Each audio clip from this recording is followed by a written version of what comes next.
আওয়ামী সন্ত্রাসীরা জড়ো হয়েছে কলকাতায়, এমন এক শিরোনামে প্রতিবেদন প্রকাশ করেছে দেশের জনপ্রিয় জাতীয় দৈনিক আমার দেশ, যেখানে বলা হয়েছে ভারতে বসে বাংলাদেশে নাশকতা চালানোর পরিকল্পনা করছেন আওয়ামী ফ্যাসিবাদ অনুগত শীর্ষ সন্ত্রাসীরা। ঢাকা মহানগর দক্ষিণ যুবলীগের সাবেক সভাপতি ও ক্যাসিনো সম্রাট হিসেবে পরিচিত ইসমাইল হোসেন সম্রাট, নুরুন্নবী চৌধুরী শাওন, ক্যাসিনো সাইদ হিসেবে পরিচিত ঢাকা সিটি কর্পোরেশনের সাবেক কমিশনার AKM মইনুল হক সাইদ, আওয়ামী যুবলীগের সাধারণ সম্পাদক মাইনুল হোসেন খান নিখিল সহ দলটির অনুগত চিহ্নিত সন্ত্রাসীরা। এছাড়া বেশ কয়েকজন সাবেক উচ্চপদস্থ পুলিশ কর্মকর্তারাও রয়েছেন সেখানে। তাদের সঙ্গে আওয়ামী লীগের সাধারণ সম্পাদক ওবায়দুল কাদেরও সম্প্রতি যোগ দিয়েছেন। ওবায়দুল কাদের পশ্চিমবঙ্গে পৌঁছে ইসমাইল হোসেন সম্রাটের ফ্ল্যাটেই অবস্থান করছে বলে জানা গেছে।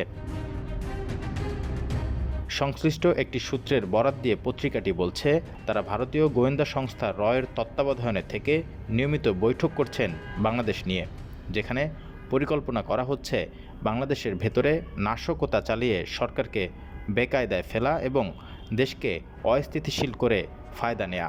আওয়ামী লীগের ছোট বড় শতাধিক নেতা ঘাঁটি গেড়েছেন কলকাতার park circus, Gulshan colony, new town, ভাঙড়, চীনা পার্ক ও যাত্রাগাছি এলাকায়।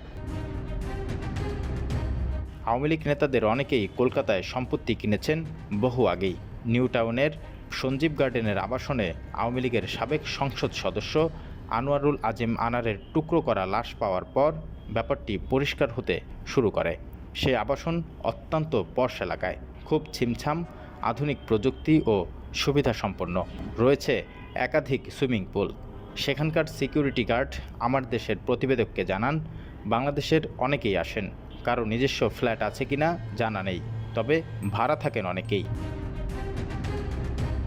খোঁজ নিয়ে জানা যায়, গত 5 থেকে 6 মাসে সঞ্জীবা গার্ডেন এলাকারই বিলাসবহুল আবাসন পূর্তিভেদা ও 110-এ অনেক বাংলাদেশি আশ্রয় নিয়েছেন।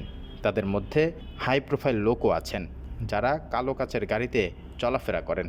মাঝে মধ্যে তাদের দেখা যায় নিকটবর্তী অ্যাকোয়াটিকা পার্কেও। সেখানে দারুণ জলকেলির অবস্থা রয়েছে। অ্যাকোয়াটিকা পার্কের এক কর্মী জানান, বাংলাদেশের মানুষ আসছে, তাদের সঙ্গে আরও 2-4 জনও থাকেন।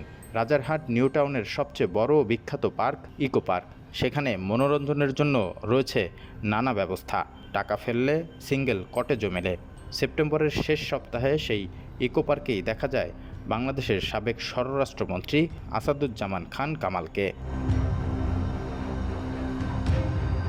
জাতীয় দৈনিকটির প্রতিবেদনে বলা হয়েছে, আওয়ামী লীগ ও তাদের সহযোগী এবং ভ্রাতৃপ্রতিম সংগঠনের নেতারা এখন মোবাইল ফোনে একে অপরের সঙ্গে যোগাযোগ করে সংগঠিত হচ্ছেন।